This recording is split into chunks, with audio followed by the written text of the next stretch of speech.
Mayong buntag ug Happy Easter natong tanan. Mag-ingon to ko sa uban nga palihog mga lingkod. Katunay mga lingkuranan. Unas tanan natong pasalamat sa Ginoo sa gasa, sa grasya, sa pagabanhaw. Naghatag nato sa direksyon ug kalauman sa atong kinabuhi. Ang Easter gikan sa pulong daw nga east. Tungod kay diya man sa este nga bahin, musidlak ang adlaw. Human sa kangit-ngit, musidlak ang adlaw. Mubanos ang kahayag. Munang Easter. Sa atong pamalandong usab siguro karon sa atong pagsaulog sa Pasko sa pagkabanhaw sa atong Ginoo. Ato sang pamalandungan ang tingali tulo ka nga atong nasinati sa atong kinabuhi karon. Ang atong pagsaulog sa Easter faith, atong pagtuo sa pagkabanhaw sa Ginoo, Easter faith. Apan sa lain nga usab, nagatubang kita sa krisis sa ekolohiya o energy crisis. So tulo ka faith of the Easter faith, ecological crisis, and also energy crisis. Kanang naata sa krisis sa kinabuhi, magpadulong ta sa nagsanga nga dalan. Ang usa, magdala ka nato sa kalauman, puno pa sa kadasig diya sa Ginoo nga nabanhaw. Apan ang usa sab, kumaata sa krisis, magdala ka nato sa pagkabugnaw, resignation. So kini nga mga kasinatian sa atong kinabuhi. Katong miagi nga sa mga adlaw, katong Huwebes Santo doon na niduol ako, Bishop, kung sa maka ni mahuman ang krisis sa atong lana, sa atong enerhiya, maapektahan ba ka atong suga asab ni ani, kuryente? Sa mag-andam na lang kong daghang kandila, no? O sa box ng kandila. Kaya basig, tagsa na lang musiga atong kuryente. Nag-ingon siya sab, naglanan na kong lubi. Daghang kaya ang gihimong lana nga lubi. Kaya kung magkinaunsa, doon na yapoy masuga matagabi. Dili masurot to resignation, pero nangita na siya pamaaging daan. Kung unsay dangatan sa atong krisis sa enerhiya. So, kininduhan lang ka krisis atong gisgutan. Ekolohiya tungod kay bisan gani karon, sige monitor ang atong mga pamantalaan o sa television, pila ang atong heat index. No? Kaya kung taas na ang init, mag-apektar po sa tuang naglakaw-lakaw sa init. Hinungdan sa heat stroke. Ang pantaliwala ni mga krisis, nindot kayo ang atong gisaulog karon panahon sa sugat. Si Mama Mary, ang birhen sa kasangkit, nagbilo pa sa itong ato siyang giubanan human sa paglubong sa Santo Entierro. Sa uban ng mga parokya din na ginatawag nila solidad. Pagka alas 8 sa gabi, magprosesyon, ubanan nila sa Mama Mary nga nag-inusara na. Nga munang solidad, no? Nag-inusara ng hambin sa kasakit tungod sa kamatayon sa iyang anak, ang atong Ginoong Heso Kristo. Mater Dolorosa. Apan sa atong kasanatian sa karon nga krisis, atong ipaapil nga to kang Mama Mary ang makasakitan sa katawhan, maikolohikanhon man o enerhiya nga krisis sa atong kinabuhi, nga atong gisaubang, sigubang. Atong ipadangat kang Mama Mary, ug nindot kaay dinhi ang hulagway sa paglaom. Pagtagbo ni Mama Mary sa atong Ginoong Kristo nga nabanhaw, nakasinati siya sa kalipay nga dili ikatag sa kalibutan. Nakasinati siya kahimayaan sa pagabanhaw, gipaambit sa atong Ginoong Kristo ngadto kaniya nga nagbangutan. Nindot kaayo ang hulagway sa sugat, magpahindumdum ka nato sa atong Easter faith. Unang nagmalandong ni ani si San Ignacio de Loyola sa iyang spiritual exercises, 30-day retreat. Usa iyang gihisgutan pagkabanhaw sa atong Ginoo sa iyang pangunahuna o sa iyang pamalandong ang nabanhaw Ginoo nagpakita ngadto sa iyang inahan mahal nga Birhen Maria. Mo nang atong gi-adapt diri sa atong sa simbahan ang sugat. Apan naa kini sa mga ehersisyo, spiritual exercises ni San Ignacio de Loyola. Mo nang atong ipadangat ngadto kang Mama Mary ang atong mga kahingawa karon, kabalaka, kasakit, sa ekolohikanhon nga kahimtang apil sab kita ang hinungdan sa mga kasakitan.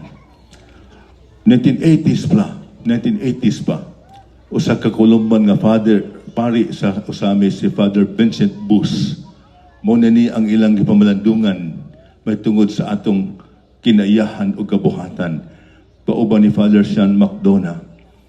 Si Father Vincent Bus niya itong panahonan, doon na iyang gisulat, sa atong pag-ampo sa amahan namo, atupok atimanon ang umahan namo. No?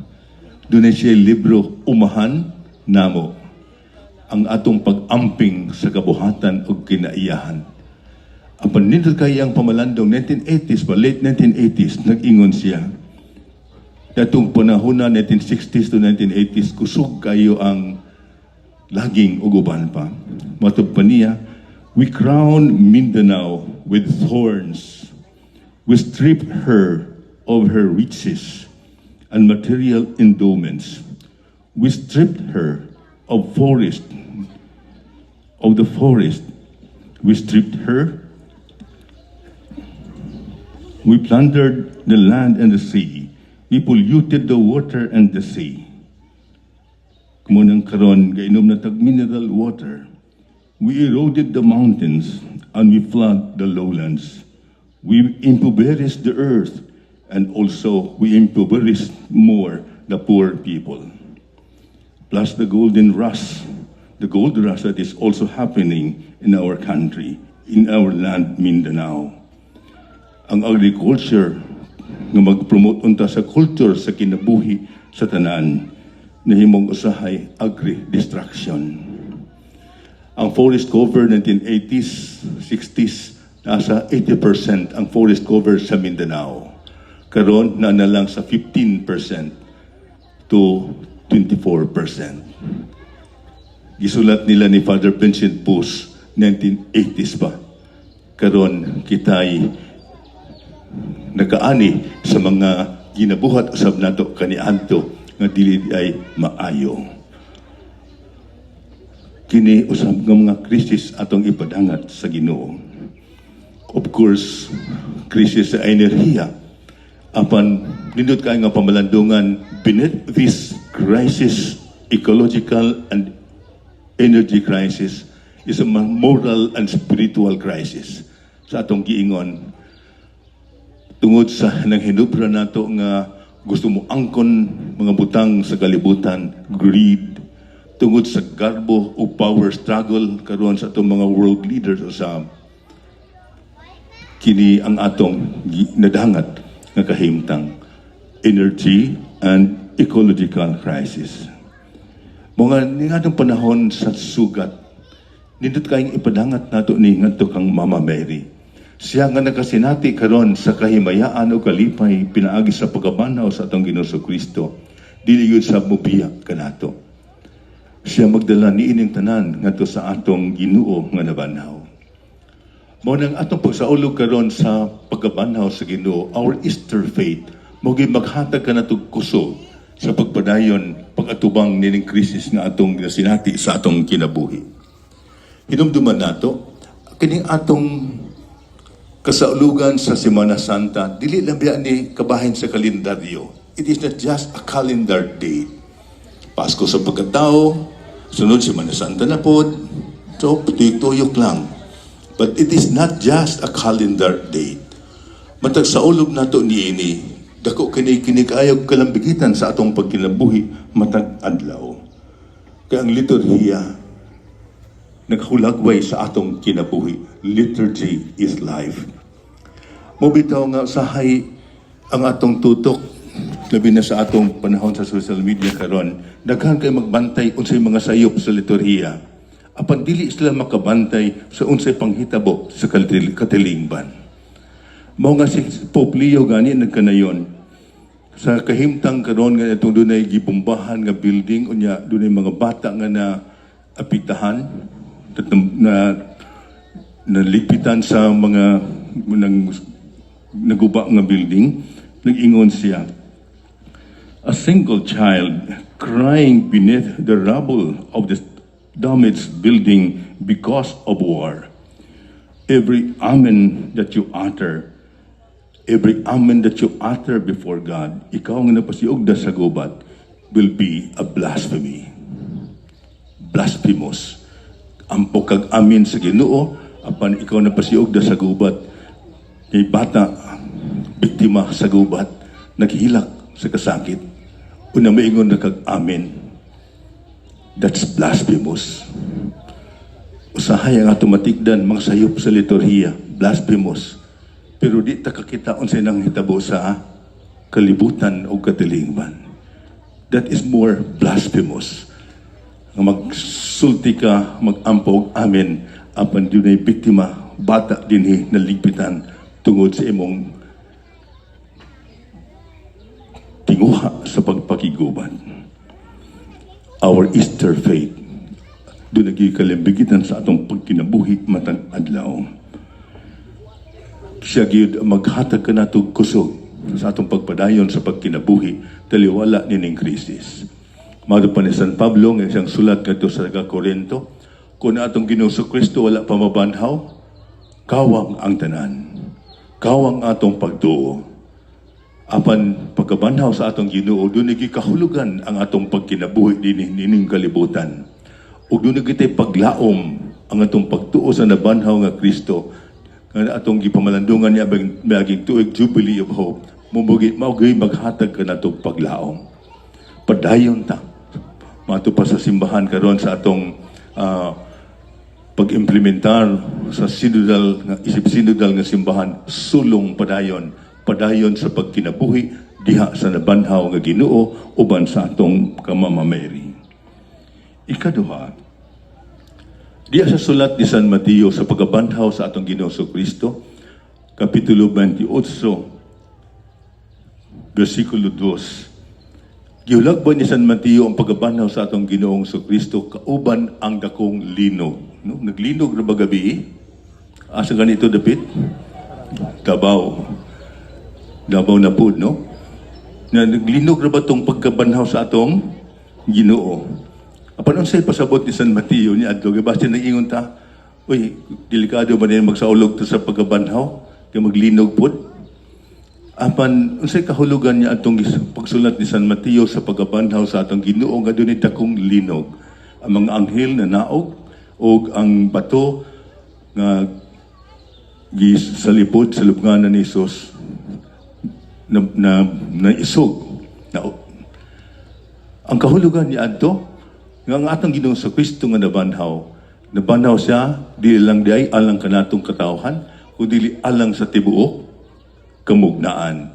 The cosmic science is also the cosmic Christ. Atong gisgutan kagabi, siya ang Alpha o Omega. Sinugdanan ug ang katapusan sa tibuok kabuhatan of all creation. Mao bitaw nga di sa sulat sa San Pablo usab nag-ingon, kitang nga katawhan ug ang tibuok kamugnaan is groaning towards that fullness of life. Nagaaginod padulong sa kapuno sa kinabuhi sa bagong langit ug bagong yuta. So katong kahulugan sa linog gisgutan ni San Mateo, cosmic science. Kauban di ay nini ang tibuok kamugnaan o kabuhatan. Mga tungod ni ani, matupan ni Father Sean McDonough, other Columban Father, 1988, siya nagpasiugda nagdasig sa atong kabisbuhan sa Pilipinas pagsulat, what is happening to our beautiful land? Niingon siya, because of these cosmic signs, nagpahinumdum ka nato sa atong katungdanan usab sa pag-atiman sa umahan nato gihatag sa Ginoo kanato to be carers of our common home. Tunay kang paglaom, and let us live this hope now. Mato po ni Sian Magdona. 1980s po na siya. Let us live this hope of our Easter faith now. Di na ta maglangan. Mao na sa katapusan nining krisis sa enerhiya usab, gagabi siya ang atong kahayag. Ang hagit siguro sa atong pagkinabuhi karon taliwala sa krisis, pangutanan natong tanan, how can we be a light to others even during this crisis that we experience in our lives? Sa unsang paagi ng atong kinabuhi, may mong kahayag ngadto sa uban. Nindot kayo ng atong panahon sa COVID, alay kapwa, dunay community pantry. Alay kapayapaan, tibuok kamugnaan, ang atong mga seminaryan sa St. John Vianney Theological Seminary, kauban ni Father Ray Reluto, di lang community pantry, katong nga bakaon, apan diingon sila, i-promote po nato community pantry, kanang kahoy. Nanghatag sila, apod-apod sila ang mga nursery. Aron ma-promote nato di lang tree planting kundi tree growing. Kaya sa atong giingon, gikan sa 84% ka forest cover sa Mindanao, karon nalalang sa 15%. Community pantry, pagkaon, atong mga silingan, naglisod kaayo pagkaron, to be a light to others, but also to all creation, community pantry. Pagtanom, pagpatubo sa mga kahoy sa atong kalasangan, pag-usap nga nawala na. Hinaot nga pinaagi sa pangaman ni Mama Mary, taliwala nining krisis nga atong giatubang ekonomikanhon, ekolohikanhon o enerhiya, ang atong pagtuo sa nabanhaw nga Kristo, maghatag ka natong paglaom padayon sa pagkinabuhi diha sa atong Ginoo, mamahimo kitang kahayag alang sa usang usa. Hinaot paunta.